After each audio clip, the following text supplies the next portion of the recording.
Yooyyaa ashama harka fuunee akkam jirtan dhaggeeffattoonni kan koo hundi keessanuu baguma jirtanitti nageenyi kan koo isin harka wechaa kun chaanala keessan Soofuma Raappiidha anis Mu'eedha. Egaa akkuma baratame har'as viidiyoo haarawaa qabadhee isiniif dhufee jira. Viidiyoo har'aa keessatti immoo kan ilaallu gaafii namoota baay'ee kan ta'e akkamitti faayilii bilbila keessan irraa badee deeffachuu akka dandeessan isinitti agarsiisa. Faayiloota akka suuraadha. Viidiyoowwan adda addaa, dokumentii adda addaa jechuudha bilbila keessan irraa yoo bade akkamitti deeffachuu dandeessan, akkamitti argachuu akka dandeessan isinitti agarsiisa. Egaa guutumaan guutuutti viidiyoo har'aa keessatti kan isinitti agarsiisu faayilii bilbila keessan irraa bade yookaan suuraa viidiyoo adda addaa, muuziqaa adda addaa, akkanumallee appilikeeshinoota adda addaa kan bilbila keessan irraa bade jechuudha akkamitti argachuu akka dandeessan isinitti agarsiisa. Hanga dhuma viidiyoo kanaatti daawwachuu hin dagatinaadha. Egaa amma haasawa isinitti baay'isuun barbaadu guutumaan guutuutti viidiyoo kana yoo kan daawwattan ta'e suuraa keessan kan isin jalaa bade, viidiyoo keessan, muuziqaa, wantoota adda addaa faayilii bilbila keessan irraa bade hunda deeffachuu ni dandeessanii, akkamitti deeffachuu akka dandeessan isinitti agarsiisa. Hanga dhuma viidiyoo kanaatti daawwachuu hin dagatinaadha. Warroonni yeroo jalqabaatiif gara chaanala keenyaatti dhuftan anaa dhufu baga nagaan dhuftan isiniin jecha. Warroonni chaanala kanaaf haarawaa taatan immoo subscribe gochuu hin dagatinaadha. Akkanumallee mallattoo notification all irra godhaadha. Yeroo hunda viidiyoo haarawaa yeroo gadhiisu akka isin dhaqqabuuf maatiiwwan chaanalichaa like fi share gochuu hin dagatinaadha. Warroonni viidiyoo kana TikTok irratti na daawwachaa jirtan akkanumallee Facebook irratti na daawwachaa jirtan guutuu viidiyoo kanaa kan argattan YouTube chaanalii kan koo irraa YouTube chaanalii kan koo argachuudhaaf immoo YouTube irra seentanii Soofuma Raappeettanii search gootan salphamatti hin argatanii. Akkanumallee warroonni TikTok irratti na hordofaa jirtan profaayilii TikTok kan kootii cinaatti iconiin yookaan mallattoon YouTube dha jirti ishee tuquudhaan gara YouTube kootti isin fudhata achirra seentanii guutuu viidiyoo kanaa daawwachuu dandeessanii. Amma gara barnoota keenyaatti akkuma duraan dursee isiniif ibsuudhaaf yaaletti suuraa, viidiyoo, faayilii adda addaa, appiiwwan adda addaa bilbila keessan irraa bade deeffachuudhaaf aappii amma isinitti agarsiisu kana ni buufattu jechuudha. Aappii kana bakka irraa buufattan isinitti agarsiisa. Telegiraama keessan ni seentu. Telegiraama keessa erga seentanii booda bakka sarchi baarii kanarratti liinkii amma iskiriinii irratti ani isiniif barreessaa jiru kana barreessitanii aateettanii akkuma asirratti argartan Soofuma Raappeettanii wal qabsiiftanii bakka sarchi baarii kanarratti ni barreessitanii akkuma asirratti argartan Soofuma Raappii miidiyaa akka jedhu chaanaalii kan koo kan telegiraamaa asirratti isin dhufa isa jalqaba kanarratti kilik gootan. Egaa warroonni hanga ammaatti chaanaala kan koo ka telegiraamaa kana immoo jooyin gochuun dagatanaadha. Egaa erga keessa seentanii booda dhaggeeffattoota kan koo bakka kanarratti argartan jedhee yaada aappichi kanaadha. Daambistar Recycle Bin ka jedhu kanaadha jechuudha. Aappii kana ni buufattanii jalatti aappii suuraa, viidiyoo, muuziqaa fi dokumentii adda addaa bilbila keessanirraa bade isiniif deebisuu dheerra barreessee jira. Ergasii aappii kana bakka kana tuquudhaan daawunlood gootan jechuudha. Hanga dhibbaatti laakkaa'ee jechuudha isin biratti. An daawunlood waan godheef rakkoon qabu isin biratti hanga dhibbaatti laakkaa'ee erga buusee booda bifa kanaan isin dhufa. Ergasii aappichuma kanarratti bakka kanarratti jechuudha dhaggeeffattoota kan koo kilik gootanii ergasii isin biratti instaayil godhaa isin jechuu danda'a garuu ana irratti paakeejii ittiin instaayil godhu na gaafate paakeej instaayilar ka jedhu kanarratti kilik godhaa. Ergasii bifa kanaan instaayil godhaa isin jedha instaayil ka jedhu kana kilik gootanii haala kanaan laakkaa'ee amma fixutti ni eegdu. Ergasii instaayil godhee erga fixee booda dhaggeeffattoota kan koo asirratti open jettanii open ka jedhu kana kilik gootan. Egaa dhaggeeffattoota kan koo haala kanaan isin dhufa. Aappiin kun yeroo hundayyuu kan bitamudha jechuudha. Karaa PayPaliitiin bitamudha. Guyyaa 7 garuu firii qaba. Firii 7 days trial kan jedhu kan argaa jirtan jedhee yaada. Kanaafiyyuu firii ni qaba jechuudha guyyaa 7 garuu guyyaa 7 akkanaan dura yoo itti fayyadamtan qarshii isin gaafata jechuudha. Guyyaa 7 firii itti fayyadamuu ni dandeessanii. Haala kanaan itti fayyadamtan jechuudha. Asirratti dhuftanii try unlimited vision kan jedhu kana argaa jirtan jedhee yaada. Isarratti kilik gootan. Ergasii immoo alloo jettan. Ergasii immoo permissionii kennitanii fi access akka godhu faayilii keessan permissionii kennitanii fi isa kana on gootan. Ergasii al tokko steppii tokko duubatti deebitu. X gootanii wanta kana. Beeksifni haala kanaa yoo isinitti dhufe X gootanii bakka kana ofirraa balleessitanii. Aappiin kun beeksisa baay'ee ofirraa qaba jechuudha kanaafi. Ergasii kana dhuftanii Recycle Bin ka jedhuu fi Deep Scan ka jedhu jedha argaa jirtan jedhee yaada. Isin Deep Scan ka jedhu kanarratti kilik gootan. Deep Scan ka jedhu kanarratti kilik gootan.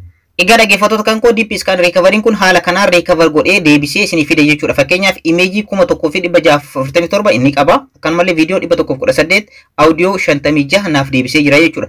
Isin biratti ni laakkaa'ee jechuudha dhaggeeffattoota kan koo laakkaa'ee haala kanaan isiniif deebisa. Laakkaa'ee haala kanaan naaf fide jechuudha. Isinis ni eegdanii haala kanaan recover isiniif godha jechuudha. Kanaan dura suuraawwan isin jalaa bade, viidiyoo isin jalaa badee fi audio isin jalaa bade haala kanaan isiniif fida. Egaa akkuma asirratti argartan isaan kunneen hundi kanaan dura delete godheedha. Garuu deebisee naaf fidee jira jechuudha.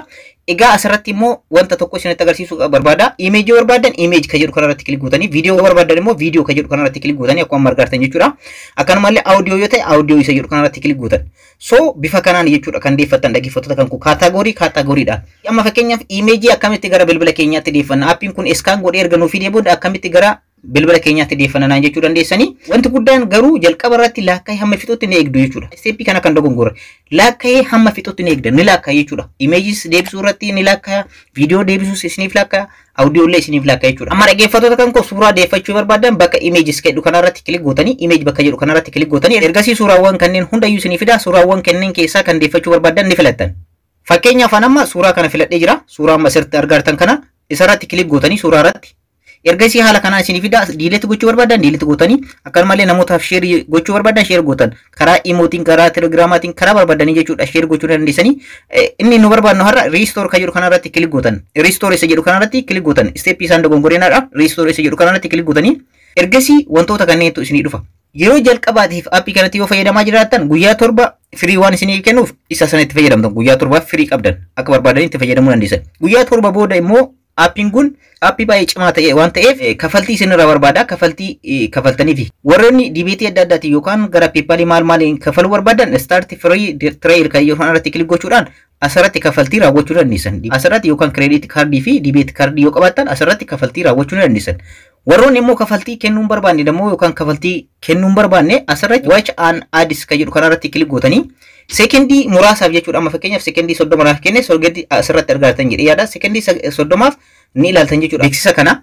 Kanaaf haala kanaan isin dhufa X gootan asirratti X gootanii ergasii haala kanaan isiniif deebisee jira jechuudha. Gara gaalaarii keessanitti dhibbaan dhibbatti seef isinii godhee jira. Gaalaarii keessanirra yoo seentan suuraa ammaa argachuu ni dandeessanii jechuudha. Beeksisa baay'ee isiniif fiduu danda'a. Aappiin kun X godhaadha yeroo hundayyuu. Egaa haala kanaan suuraa duratti amma iddoo kana ture naaf deebisee jira jechuudha. Suuraa sanaaf deebisee jira. Haala kanaan suuraa hundayyuu tokko tokkoon tuquudhaan bifa kanaan jechuudha. Dabalataan isinitti agarsiisu suuraa barbaadan ni filattanii fakkeenyaaf suuraa kana filadhee jira. Suuraa kana irra kilik godha. Ergasii immoo riistoor kan jedhu kana irratti kilik godha. Ergasii immoo guyyaa 7 yoo ta'e firii kana isa kana irratti yoo kilik gootan isiniif deebisa battalumatti guyyaa 7 heeyyama qabda waan ta'eef. Guyyaa 7 booda garuu bifa kanaan fakkeenyaaf kanaan dura itti fayyadamaa waan tureef hin qabu jechuudha isa firii san. Kanaafiyyuu maal godha jechuudha yookaan karaa kafaltiitiin yookaan immoo beeksisa sekendii muraasaa ilaaluun dirqama natti ta'a jechuudha. Kanaafiyyuu isin beeksisa ilaaltanii jechuudha. Ergasii immoo dhaggeeffattoota kan koo isa kanarratti yoo barbaadan immoo kaffaltii yoo qabaattan waggaadhaaf kaffaltanii aappii kana akka barbaadan itti fayyadamuu dandeessan karaa kireeditii adda addaatiin jechuudha. Kireeditii akkaawuntii garaagaraatiin jechuudha dhaggeeffattoota kan koo. Warroonni akka kan koo garuu kaffaltiin barbaanne asirratti watch and ads kan jedhu kanarra tuquudhaan asirratti beeksisa kana amma fakkeenyaaf sekendii 10 naa kenne laakkaa'uu irratti argama haga fixutti ni eegaa jechuudha. Erga fixee booda immoo asirratti X godha. Ergasii amma fakkeenyaaf asirra hin jiru amma suuraan duratti sun as ture hin jiru amma bu'ee jira jechuudha. Gara galee gara faayilii kan kootti naaf deebi'ee jira jechuudha. Viidiyoo immoo isinitti agarsiisu. Viidiyoo irra ni seentanii viidiyoo barbaadan ni filattan jechuudha. Viidiyoo kanneen keessaa kan isin jalaa badee keessaa tokko ni filattanii fakkeenyaaf ani isa kana filadhee isinitti agarsiisu kana isarra kilik gootan. Ergasii immoo diileet gochuu barbaadan diileet riistoor gochuu barbaadan riistoor akkanumallee namaaf sheer gochuu barbaadan sheer gootanii kanaafiyyuu riistoor barbaadna waan ta'eef viidiyoo na jala badee waan ta'eef riistoor gochuu barbaadda yoo ta'e asirra kilik gootanii ergasii akkuma duratti suuraa yeroo deebifnu isinitti agarsiise yeroo jalqabaatiif yoo itti fayyadamtan guyyaa 7 firii qabda waan ta'eef isa firii isiniif fayyadamaadha. Start free trial jedhu sanarratti kilik gochuu yoo gootan battalumatti isinii buusa. Guyyaa 7 jechuudha. Yeroo jalqabaatiif gara aappii saniitti yookaan seentan ta'edha kuni. Garuu guyyaa 7 yoo darbitan bifa kanaan isinii dhufa. Bifa kanaan yoo isinii dhufe start free trial kan jedhu kanarratti kilik yoo gootan akkuma duratti kaffaltii isin gaafata. Karaa kireeditii adda addaatii fi deebiitii adda addaatiin warroonni biyya alaa jirtan wantoota kanneen ni beektanii kireeditii fi deebiit kaardii wantoota jedhaman kaffaltii garasiin raawwachuu dandeessanii jechuudha kan waggaa. Warroonni immoo akka kan kootti firii itti fayyadamuu barbaadan asirra dhuftanii beeksisa sekendii 10 yookaan sekendii 20 yookaan sekendii 30 ni ilaaltanii ergasii immoo isin ufumaaf isin deebisa. Fakkeenyaaf watch and ad kan jedhu kanarratti kilik yoo godhe fakkeenyaaf sekendii 25 akka ilaalu na affeere sekendii 25 hamma laakkaa'ee fixutti ni ilaala.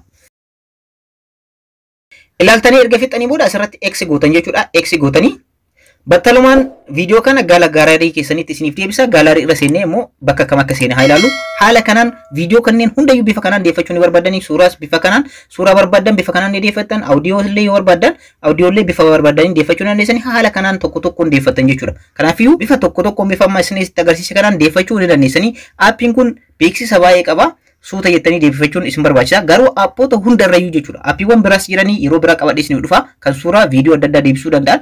Garuu inni kun baay'ee tokko cimaadha. keessattuu warroonni kaffaltii waggaa kaffaltanii fi itti fayyadamtan baay'ee tokko cimaadha. Kaffaltii akkamitti kafaluu akka dandeessan gaafii yoo qabaattan warroonni kaffaltii kafaluu barbaadan karaa keessatti na gaafachuu dandeessanii bifa kanaan itti fayyadamaadha. Waan salphaadha. Sekendii muraasaaf laaltanii suuraa barbaadan san viidiyoo barbaadan san deeffachuu dandeessanii sekendii muraasaa fi guyyaa torba yeroo jalqabaatiif gara aappii kanaa yoo dhuftan garuu firiidha isiniif buusa, salphamatti isiniif buusa. Garuu guyyaa torba yoo darbitan booda immoo kaffaltii malee hin danda'amu yookaan beeksisa laaluudha yookaan immoo kaffaltii kafaluudha jechuudha. Guyyaa torban jalqabaatiif garuu firiidha. Watokko isin rakkisu ani itti fayyadamu erga jalqabee waan turee jiruuf kaffaltii na gaafate malee isin biratti firii dhufa. Firii yeroo firii sana bifuma amma isinitti agarsiisa kana isteeppii makanaan buufattanii wanti tokko rakkoo tokko hin qabu jechuudha. Haala kanaan itti fayyadamuu ni dandeessu.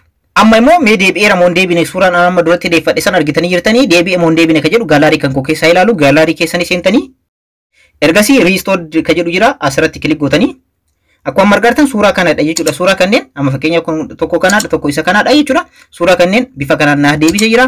Viidiyoos bifuma kanaan gara gaalaarii keessanitti isiniif deebisa jechuudha. Dhaggeeffattoota kan koo bifa kanaan suuraa viidiyoo fi audio isin jalaa bade bifa kanaan gara gaalaarii keessanitti deeffachuu dandeessanii. Aappiin kun guyyaa torban jalqabaatiif firiidha. Guyyoota itti aanuuf garuu isteeppii amma isinitti agarsiisa kanaan itti fayyadamuu ni dandeessu. Aappii kana Play Store irratti illee salphumatti argachuu ni dandeessu jechuudha. Play Store irra seentanii jechuudha. Ergasii immoo Dumpster jettanii barreessitanii salphamatti argattanii jechuudha. Dumpster jettanii isa jalqaba irratti isinii dhufu kana irratti kilik gootanii ergasii install gootan jechuudha. Bifa kanaan Dumpster recover deleted photo in the videos isinii jedha. Isa kana install gootanii gara bilbila keessanitti fudhachuu dandeessanii. Aappiin kun baay'ee tokko cimaadha. Dhaggeeffattoota kan koo beeksisa isin gaafataa fi kaffaltii isin gaafatan malee keessattuu kan waggaa fa'a kaffaltii yoo kaffaltan suuraa waggoota baay'ee fi viidiyoo waggoota baay'ee illee isiniif deebisa jechuudha. Garuu isa firii guyyaa torban jalqabaatiif itti fayyadamaadha. Daddaftanii itti fayyadamtan wanta barbaadan san deeffachuu ni dandeessan waan ta'eef bifa kanaan itti fayyadamaa isinii jechuu barbaada. Barnoota kan koo kanarraa asirratti fixee jira. Warroonni hanga ammaatti chaanaala keenya subscribe hin godhin subscribe gochuun dagatinaadha. Akkanumallee mallattoo notification all irra godhaadha. Maatiiwwan chaanaalichaa like fi share gochuun dagatinaadha. Yeroo biraa barnoota biraatti walitti deebina. Horaa bulaa.